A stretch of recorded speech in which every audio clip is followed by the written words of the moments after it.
Welcome back, all you cool cats and kittens. It's your commissioner, Tim, back at it with the last episode of the preseason manager interview series. Alongside co-commissioner Brandon, we've got the inaugural champ and Ryan managing Brady's third dynasty. Welcome to the show, Ryan. Thanks for having me, guys. I'm rocking the TB12 shirt. Good. Try not to take that personally, but yeah, no, I mean, obviously great season, Ryan. Congrats on your epic run. I know Tim's excited you get, to present you with your trophy and, your inaugural championship ring. So yeah, we're all excited to get to Vegas and celebrate you and then quickly move on to next season and never talk about it again. So, oh yeah, awesome. So as you know, we've started these off just getting to know you. Kind of some, basic interview questions, just trying to, bring people together that don't know each other personally yet. So I'll ask some of those questions. So I've been starting off. My first question is always kind of like, what does a typical NFL Sunday look like for you? Oh boy, a little different now. Will probably be a little different now with the baby.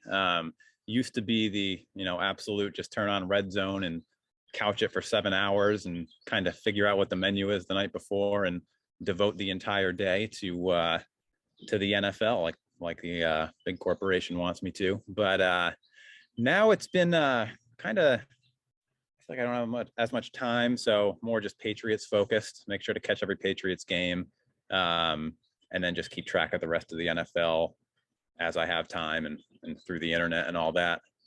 Awesome. Tell us a little bit about you. Like, what do you do? Yeah, so contrary to the rumor that Eve has started that I may be some sort of robot that Tim unleashed on the league, no, I'm just kind of a normal guy. I live over here in Scituate, Mass. I'm a controller for a marine construction company over here. So just hanging with my wife and new baby girl, Sierra, and our dog, Mia. And yeah, that's about it. Awesome. And you mentioned you're a Pats fan. Has that been a lifelong Yes. I was lucky enough. My dad had season tickets to the Patriots. My whole life, basically. I think he got rid of them in like 2015. So kind of rough timing because that's when they rattled off the next 3 Super Bowls, but have some awesome childhood memories at Gillette in the snow, beating Peyton Manning all the time. And that was kind of a big part of my childhood. Yeah. Awesome. You feeling good about Mac Jones this year? Is he the answer? I think he's a good quarterback. I don't know that the Patriots are doing as much as they maybe should for him.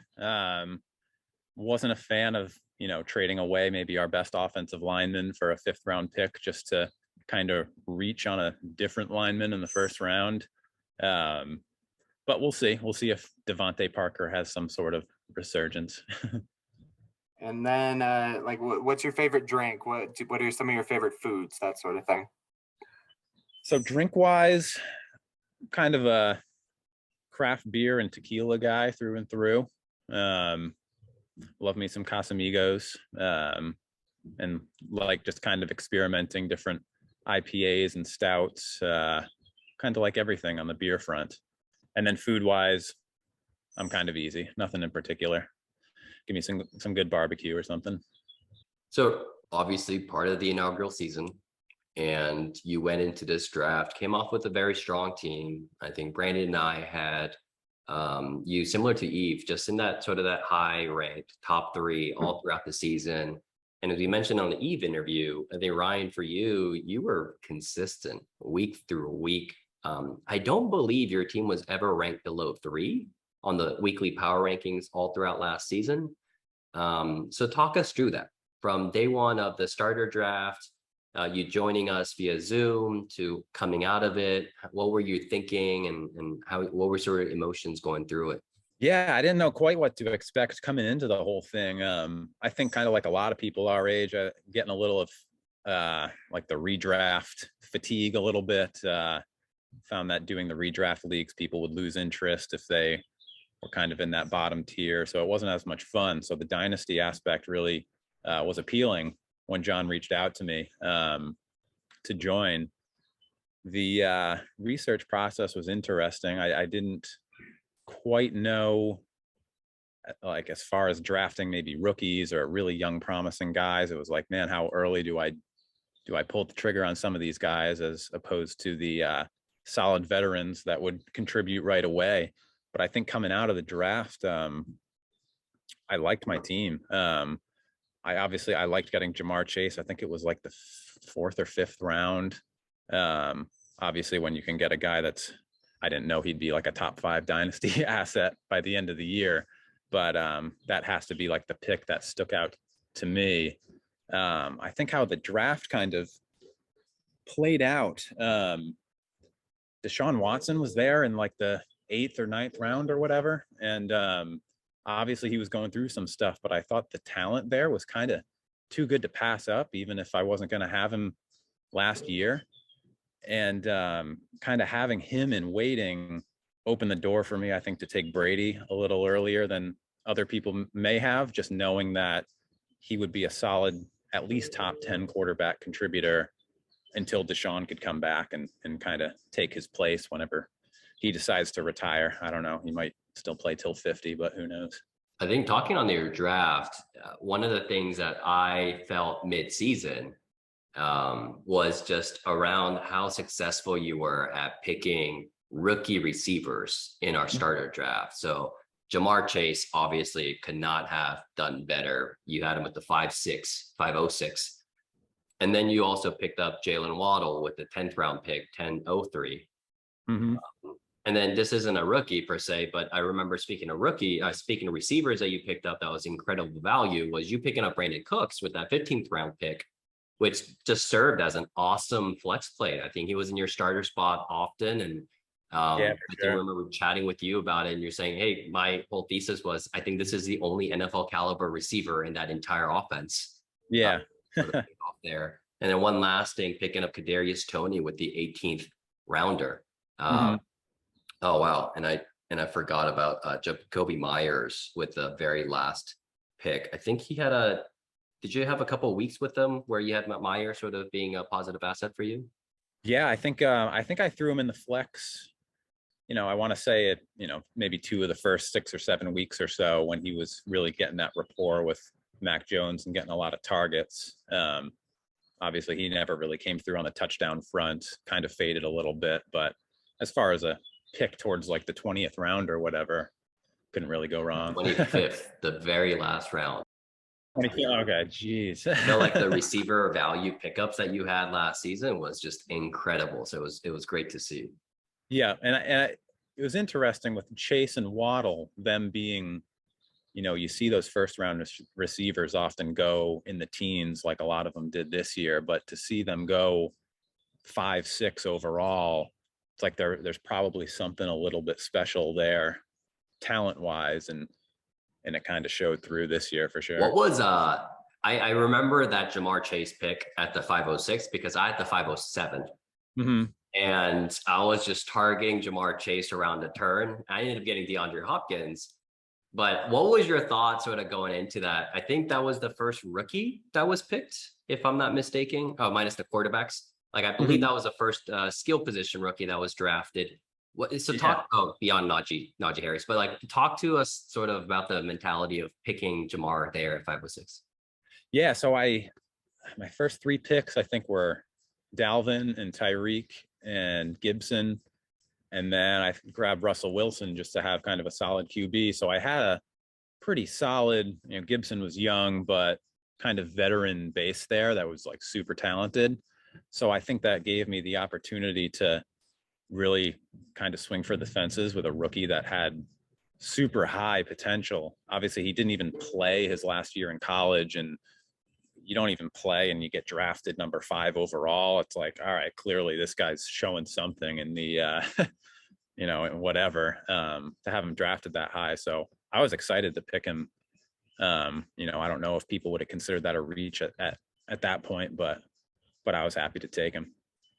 So take us on kind of the ride for your overall season coming out of the draft. Like Tim said, we knew you were a playoff tier team. Is that how you felt too? At what point did you start to think, hey, I might be able to win this whole thing? Yeah, I do. I think you guys had me in sort of that dark horse category to start. I really liked my team when I drafted it. There were obviously, I think there were one or two teams that really stuck out as probably more talented, just right off the bat.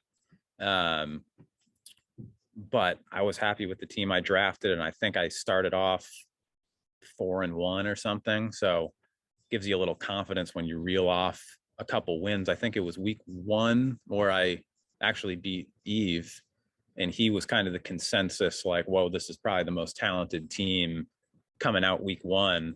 And my team just kind of scored big that week, and got lucky and beat him. So that was a confidence builder, and kind of just kept rolling from there. Didn't wind up losing many games. Some of that's due to luck. I mean, there were obviously a few weeks where my team scored in the bottom half, but the team I happened to be playing also did poorly.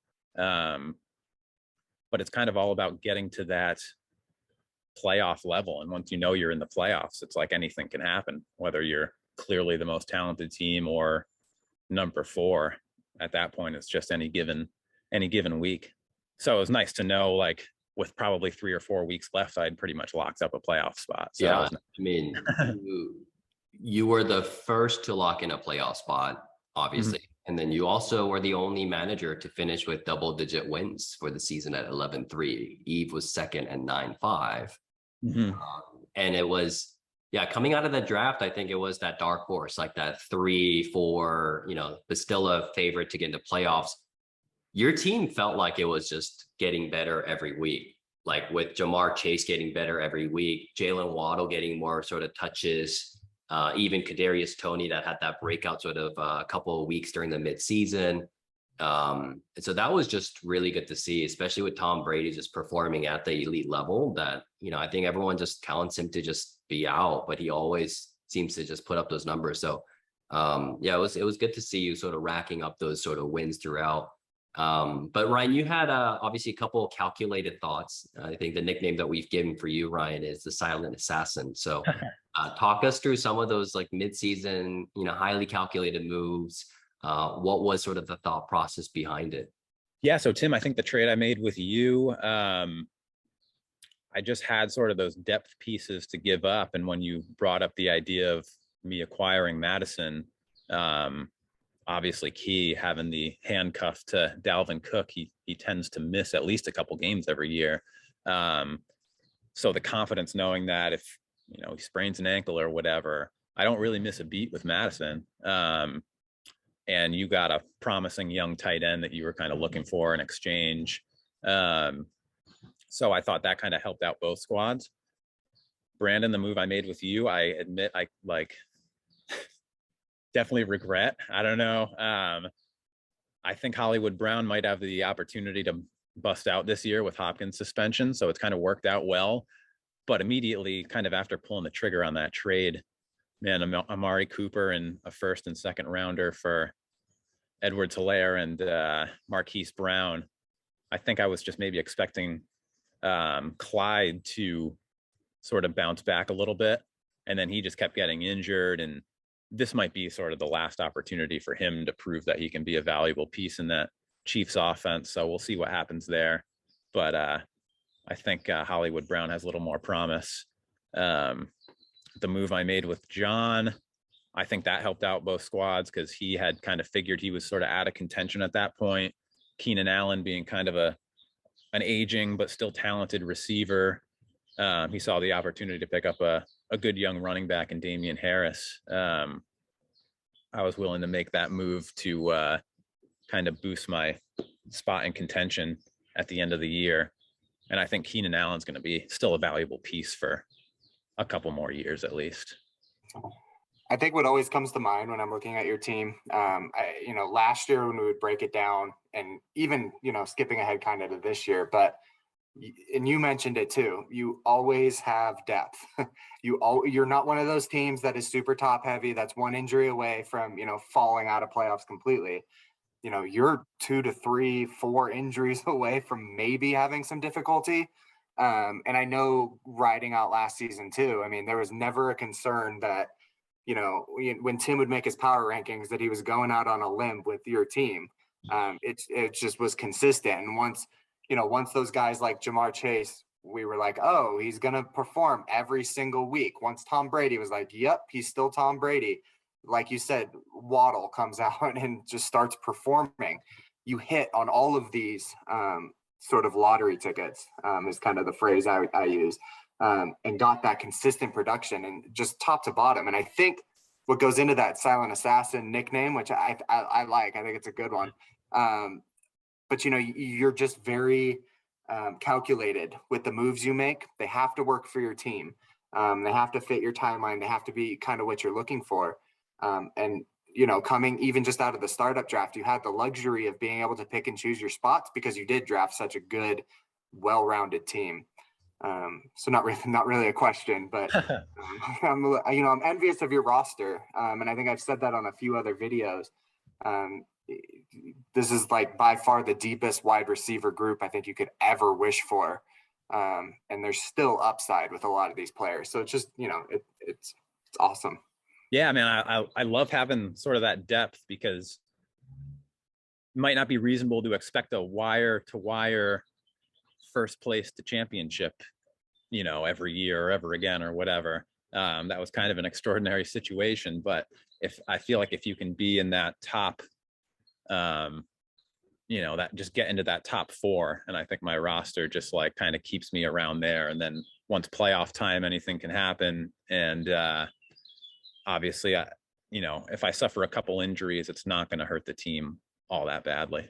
So Ryan, one of the things that sort of, I think there were some really underrated savvy moves beyond trades and the pickups come playoff time, but let's talk about your sort of emotions into the playoffs. You've locked in the first seed going into it. You were obviously matched up with me, I think, on that first week. Easy pickings for you for that first one. So you walked into the championship week. But talk us through sort of how you felt and approached sort of the playoffs. And I think this is the only question we've ever asked. Like, we haven't asked any other managers this question, but I'm just so curious from your mindset, like what it was like for playoffs for you. Yeah, I did get like a few weeks to think about it because I had clinched a few weeks before. And it would have taken like a terrible collapse for me at the end to not make it. So I think there was sort of a talent disparity between me and you, Tim, going into that first round matchup. Oh, actually, it was Bills Mafia, actually. Yeah, Bills Mafia. Okay. So I was pretty confident, no offense, Brandon, in that first matchup. My team was just kind of rolling. And I think we could all kind of see the writing on the wall, me and Eve being the championship matchup coming up. And I think it's still fair to say that he probably had the more talented roster, just like starting lineup going into that matchup. So definitely pretty nervous come championship week. And if I'm not mistaken, we also had like some COVID stuff going on. I think fucking Tyreek Hill got COVID, and then Travis Kelce got COVID. So like amongst the Chiefs, which was kind of a big kind of personnel group in that matchup, him having Mahomes too, that was a big question mark going into it. I don't, if it was that week that Tyreek, he came back off the COVID list, but was essentially like a decoy and did absolutely nothing. And he wound up like not even having Kelce, I think, for the finals. So kind of a wash there that kind of watered down the matchup a little bit. And Brian, hold on. I wanna maybe reset this a little bit and then maybe go like week by week, because I'm actually looking at week 15 schedule. It was you and Bills Mafia. Let me tell you the projections of that week. It was actually 150 for Bills Mafia against 131 for Ryan at week 15. And then I don't remember how the games played out, but I'm looking at the score sheet and it's fascinating because between Russell Wilson and Tom Brady, you got a full whopping 9 points between those two. And then, Antonio Gibson did his usual work at 15, and you had a down week from Dalvin at 10.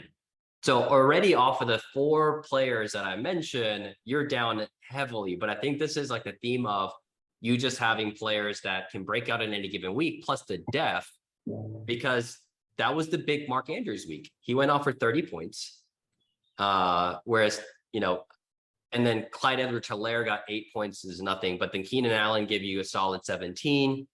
And then, so that was essentially the makeup of the score. So you ultimately beat him 122-85. Oh, jeez. But I look at Bills Mafia, and damn, Brandon, you had a really bad week that week because yeah. Tim, check the playoff matchup too, because I 100% agree, and I'm sure I picked you to beat me in that playoff matchup, but I'm pretty sure I was projected to win. Yeah, that. I'll check it, but you laid a donut because Deontay Johnson got 7 points. Mike Evans, your wide receiver 2, gave you 1.9 for Brandon. Tyler Conklin, who I would assume was your fill-in because you probably didn't have TJ Hawkinson that week, I would assume, gave you 1.2. And then T. Higgins gave you 3.3. And then here's the kicker. The player that Ryan regretted sending away actually laid a donut for you in Amari Cooper, giving you 1.8 in that playoff week. So Ryan maybe is a robot. Yeah. The future. Just predicting the future there. Yeah. Well, and what sucks is that I scored the most points out of all 4 playoff teams when I beat Tim the next week. Well, I think John dominated the playoff those weeks. He did. Yeah, John got 148 that week. Yeah. So oh my God! And John scored 173 in the final championship week. Yeah, so he was lucked into the playoffs. He would have won it all. Yeah. Oh wow! But yeah, Mark Andrews was an absolute animal for me down the stretch. He was just he was probably getting 15 targets a game, but man, it was nice to be able to rely on 25 points from your tight end. Now moving over to championship week, you and Eve projections again. Eve 144.9 against Ryan at pedestrian 127. The final score ended up being 152 to 140. Obviously, Ryan winning it. So a 12-point differential. Mark Andrews, to Ryan's point, gave him another 22.5 week. So in the 2 playoff weeks, he got 52.5 points from Mark Andrews, which is insane to get production from your tight end. And then here's a couple of things, again, just on the depth of Ryan. Tyreek Hill gave him 2.9 points. It was that COVID week that I was talking about, acting as basically a decoy. Clyde Edwards-Helaire also just didn't do anything. He gave him 9.6. And between Tom Brady and Russell Wilson, it wasn't anything spectacular. Got 30 points between the two. Jamar Chase didn't blow up. He just got a solid 16. But here's what I want to talk about, because obviously Jalen Waddle stepped up for you, got 20 points that week. And then what won it for you, Ryan, was this, I don't think we've really talked about it, was you picking up Justin Jackson from waivers. And then he ended up scoring 30 points for you, which was the win. Yep. That was absolute. That was big time. Talk about that pickup. Talk about everything, putting him in your lineup, everything. Yeah, because there's so many injuries, especially to running backs down the stretch. Everyone's kind of banged up. And I think Eckler was pretty banged up coming into that week. So it was kind of heavily implied that he wouldn't be playing. They hadn't quite ruled him out. But I was pretty quiet on the waiver wire all year, and I had my entire, maybe not my entire free agent spending left, but I think it was $68 or something I used out of the 100. Just threw it all on the table for this guy, because I figured if he was just turning into the bell cow for 1 week in Austin Eckler's place in that good offense, that could bring some points, and it worked out. What do you have, 30 plus yeah, points? He had 30.2, and then unreal. $68 of fab on him. Man, Fab can win you a championship if used correctly, or if used by Ryan, Fab can win you a championship is a better way to put it. When you're a robot, it's nice to have that kind of super chip to know what you're getting into. Yeah, and an analytic machine over here. But yeah, I think, now moving forward, looking at this season, going into this off season, obviously still riding that championship glory. Where are you? Where are you at? How do you feel about your team? How do you feel about, there's been a ton of moves this offseason, kind of shaking up the landscape of this league. How do you feel going forward? Yeah, hard to keep track of all the movement sometimes within the league. It's exciting. But I like my team this year too. I kind of feel similar to how I came out of the draft. maybe not standing out as one of the top two, maybe, but I think I'm still right in that contender space. And I obviously just have a lot of depth to where injuries aren't too much of a concern for me. I was really excited about that move, Brandon, that we made, where I wound up acquiring T. Higgins and Aaron Jones. I'm not all that worried about having Higgins and Chase, because I think, oftentimes you don't want two receivers on the same offense for fantasy because there's only so much that can go around. But I think Joe Burrow is just going to be chucking it for years to come. And, especially maybe when it comes time for those guys to get paid, they may not be able to pay for both of them. So you could see T. Higgins wind up as the wide receiver one on another team. I have been trying to kind of move away from Tyreek Hill to break up that Miami duo there. That was kind of the one real hit to my team, I think, in the offseason. I was bummed when he got traded to Miami. I think it was them and the Jets were the final two. It was like, man, that really knocks down Waddle's potential, like super breakout, a lot of mouths to feed there. But I think the rest of the league is kind of in the same boat as me as far as, let's wait and see how Tyreek does in that offense before I maybe pay a huge price for him. But overall, I feel good about the team contending again this year. And at least for the next few years, I have enough young talent to sustain myself while not having a first round pick for the next 3 years. I don't think that's that huge of a deal.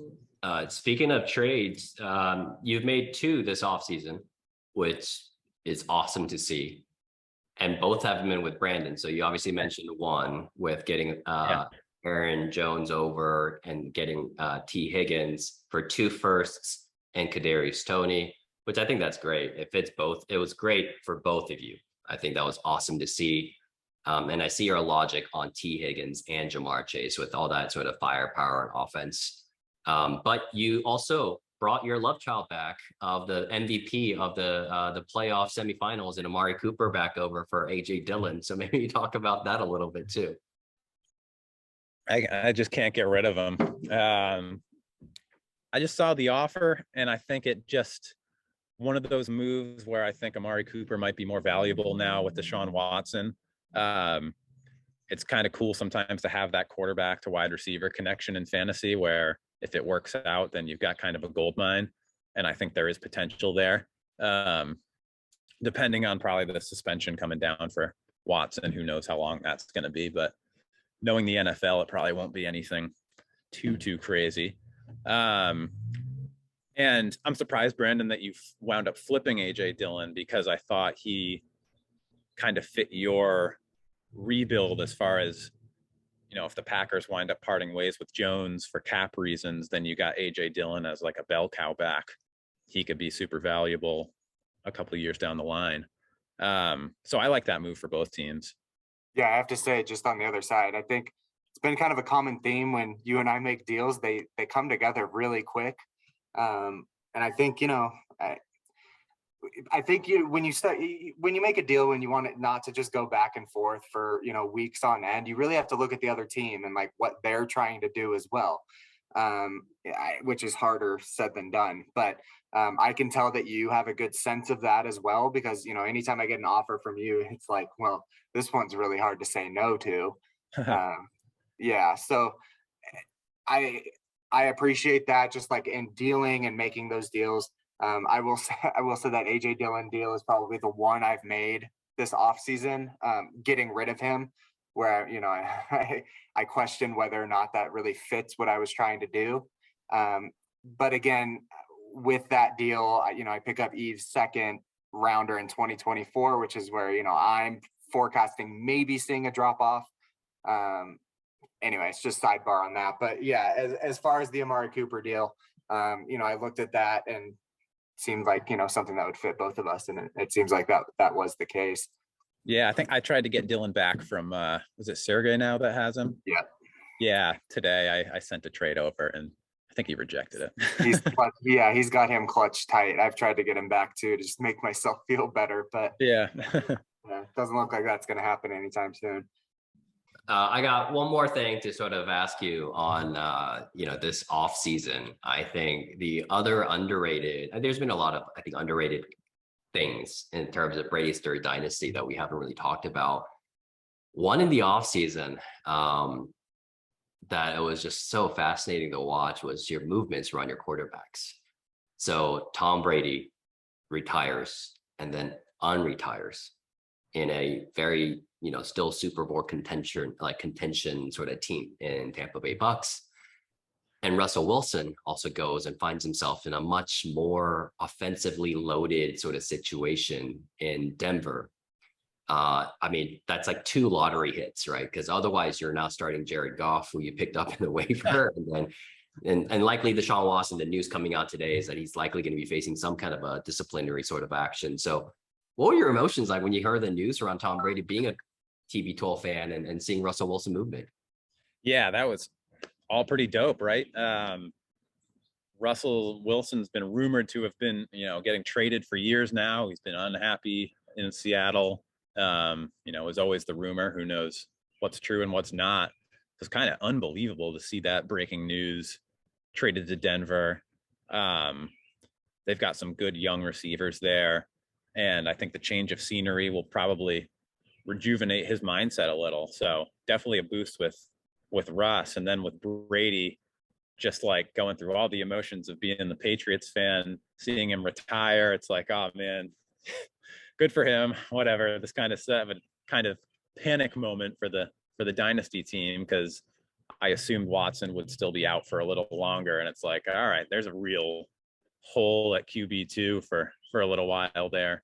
But he's back, and Brady's third dynasty is still on. I would have had to change my team name or something. Crisis. If he retires, can I just like leave him on my roster? Like, yeah. You can leave. Like forever. It's just like, yeah, why not? He might retire. He might come back when he's 50. Who knows? And play till You got so many damn spots. It's like, maybe just as a fun thing, just because obviously you won, just as a fun sort of thing. Should Tom Brady have retired and Russell Wilson went to where he went in Denver, and let's say Deshaun is out for a few games in the season, what do you think would have been sort of the actions that you made to sort of, stock up on your quarterback position to keep you contention into this year? I think honestly, I wouldn't have tried to overpay for anything. I might have just tried to ride it out. Jared Goff had a decent end to last year, and they've got some weapons over there in Detroit, as silly as it might sound. Who knows if Jameson Williams will be ready for week 1 or whatever. But my team went through that a little, like right in the middle of last year. Wilson broke his finger or whatever, and he was out for a while, and I had to plug in Carson Wentz, which is, nobody's really getting excited over. But I kept sort of just winning. I don't know. He didn't do anything special, but I think it showed that you might be able to sustain being in contention for a few weeks with one weak spot if the rest of your team's kind of well-rounded. So I would have just ridden it out. Makes sense. And yeah, just not to necessarily sidetrack here, but I'm looking at your roster, and it brings me back to the conversation Brandon and I were having in one of the interviews where we're shocked at how deep you are just in terms of well-roundedness. Brandon, let me just give you a list of names that is on the bench for him, because we know who's the top bench starters for Ryan. He's got Deshaun Watson on the bench, Clyde Edwards-Helaire on the bench, Brandon Cooks on the bench, Amari Cooper on the bench, Russell Gage on the bench, Marquise Brown on the bench, and Jalen Waddle on the bench. So like, what do you do? That's so deep in terms. Oh, that was the thing too. Russell Gage getting moved over to or signing with Tampa. It's like Godwin's not really back to 100%. Brady really likes targeting those guys that just sort of find a way to get open, not super flashy or anything, but could be a low key big signing for them. Yeah, I think I mentioned it in one of the previous videos that, with all my draft picks, if I could, hit on your wide receiver core alone, I think that'd be a successful kind of experiment. And obviously that's likely not going to happen. So it's just crazy. Yeah, I mean, you have a couple guys that could easily be wide receiver ones just chilling on some that already are just chilling on your bench. So I think that's awesome. Kind of break down. I mean, we've talked about the wide receivers. I think we went into depth with that. You have a few stacks, which could be in for a wild ride on some weeks, but on other weeks you're probably going to hit gold. Tell us about kind of your running backs a little bit. How you feel about your running backs overall? Yeah, running back is probably the weakest spot of my team, right? Dalvin Cook's obviously super talented. I wanted to pick up if I couldn't get one of the top 3 quarterbacks in the startup draft, I was really going for that true RB1 that's still going to be around for a few years. So I think I'm solid there, especially with Madison available for if he goes down. But the depth at running back isn't great. I'm kind of hoping what's his name? Ramondre Stevenson. I think he might be kind of a lottery pick for me there as far as if they move on from Harris after this year.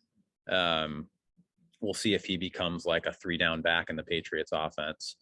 But overall, I feel good, not great about running back.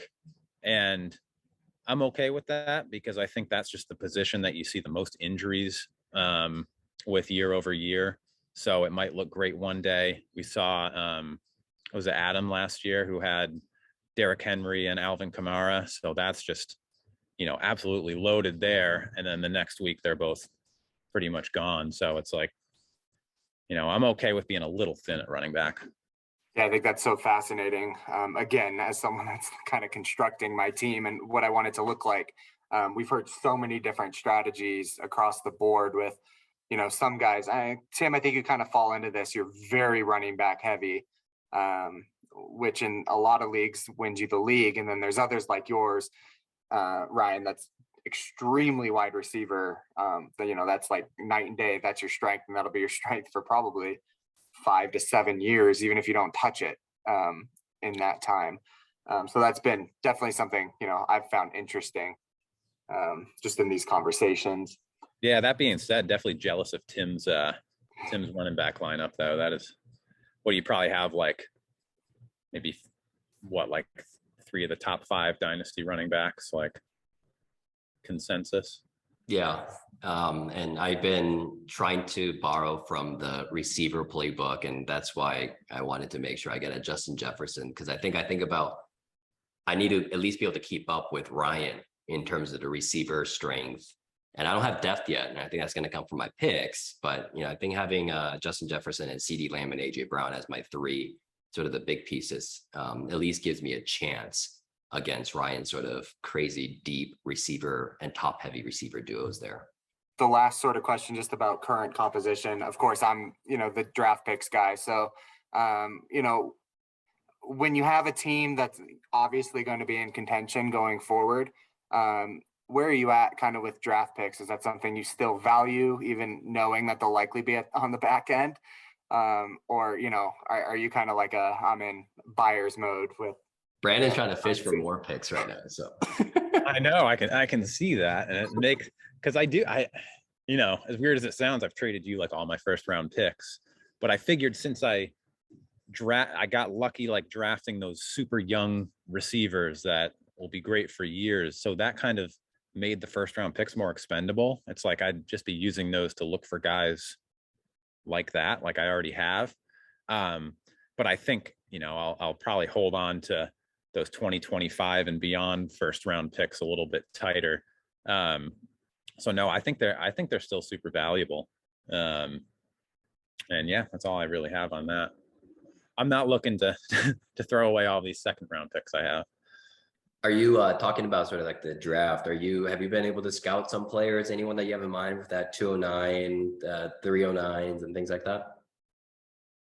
I think there's some, not that I need any more receivers, but I think that's the position you look for in that area of the draft where you might strike some gold in those receivers that got drafted in the 3rd or 4th rounds. You look at guys like Terry McLaurin or something a few years back, or Stephon Diggs, not drafted high, but just super good receivers that you might be able to have a dart throw, in that 20 to 30 rookie pick range. So, maybe looking at someone like Tolbert, who went to the Cowboys, kind of a high-powered offense, but his name doesn't get brought up much. Just looking for guys like that. Just be careful where you're sharing actual player names, because you have between Brandon and me, you probably have quite a bit. Actually, not me anymore, but Brandon basically represents 70% of the pick. So Yeah. a little shush about the players that you have in mind. That's okay. I think. Yeah, but I am like a robot after all. So who I'm telling you I want, could just be a decoy. I wish I could cheat off of your study notes or something. I think that'd be the best chance for me. But yeah, next step. We've been asking every manager kind of your predictions for the season going forward, whether it's standings or if you just want to break it down by tiers. Where do you see yourself? How do you see the league shaking out this year? Yeah, I think I'll stay a bit modest with myself. I think I'm right in that definitely playoff contention, but I wouldn't say, surefire, I'm gonna win again. But I'd probably put myself third or fourth coming into this season. I think I'm kind of echoing a lot of the other interviews where there's kind of a clear any order you want to put them, top four teams, in Tim and Eve and myself and probably Kyle. And then there's sort of, let's say, John and Sergey, kind of those dark horse where things could break right. John's move for Trevor Lawrence, I thought, was interesting, because you think between him and Trey Lance, he's already got Herbert. Then there's a good chance that one of those other two guys really blows up. So he could have a deadly quarterbacks duo for a long time. And obviously that's clutch in the 2 QB league. And then Travis and obviously you, Brandon, seems like the strategy is to rebuild a little bit. I can see it from Travis's perspective. You just kind of inherit a team that you don't have control over who your players are to begin. So, I'd probably go with the same strategy of trying to rebuild there. And Brandon, you are just in your own league. Ryan, do you have any do you have any sort of I've got two sort of questions for you. So I guess one is, in all the moves that sort of happened this off season, are there any sort of big highlights for you that you feel like, oh, that's like giving me pressure for the moves that I need to make, or things that you felt like were sort of like league shaking in terms of, this season up ahead for us? Yeah, Tim, I think you are just separating yourself from the pack as far as you look ahead to the next 5 years. It seems like, people are putting guys on the trade block that are valuable pieces, and you're just quick to, you just hop on them. I mean, getting Justin Jefferson and Kyle Pitts, it's like, man, your team, and Josh Allen, obviously, it's like you just picked up 3 absolutely monstrous dynasty pieces in the offseason. And I think that puts pressure on everyone that feels that they're in contention to maybe make a couple moves that they wouldn't make otherwise. Yeah, I ask you this question because I've seen that play a ripple effect on the moves that Eve's making, and I haven't seen it affect you. So I just wanted to like touch on if it's like a philosophical thing, or if you feel like you're still like, you're good with where you are. Because I think your team gets stronger over time, by the way, without even doing anything, to Brandon's point. Exactly. Yeah. So I still like the balance that my team has, and I still put myself in that top 4. So I think even if I'm not the clear-cut number 1, as long as I get into the playoffs, like, you got a shot. You're obviously going to be tough to beat any given week. You just look at, Allen, Kyler Murray, and Jonathan Taylor, like right at the top of your roster. And it's like, there's probably like, at least 75 points every week just coming from 3 guys. So right now it's probably not wise to just kind of chase one person, but just try to stay in that contender area and keep some future assets. That's smart and wise and calculated, just like the silent assassin name implies. And then maybe one thing that we've been doing for sub managers, I wish that we've done that for everyone, is sort of like your ballsy bets. for 2022 season. So I think there's been a lot of consensus in the interviews that we've had with different managers, but I know that there's going to be really interesting takes on a bet for how the season may play out. So we'd love to ask you, Ryan, what is a ballsy bet for you for the 2022 season?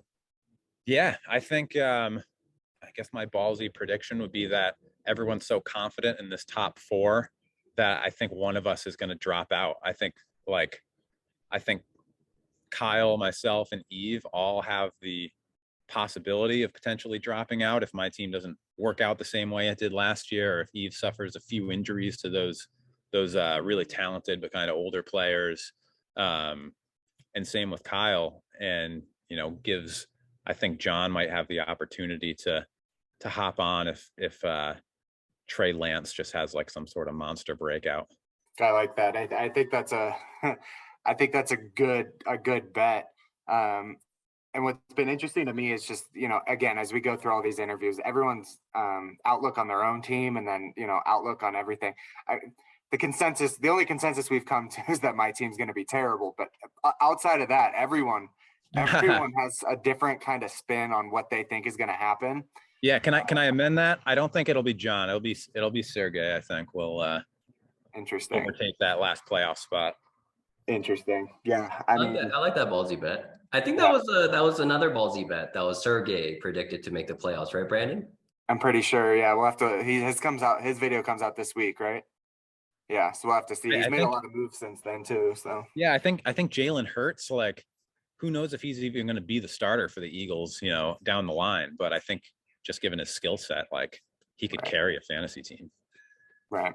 I think my ballsy bet, although it's not super ballsy, I think we have a rematch of the championship this year that we had last year. And I've said it over and over, like, Ryan, I think your team is top notch. And I predict we have a repeat champion.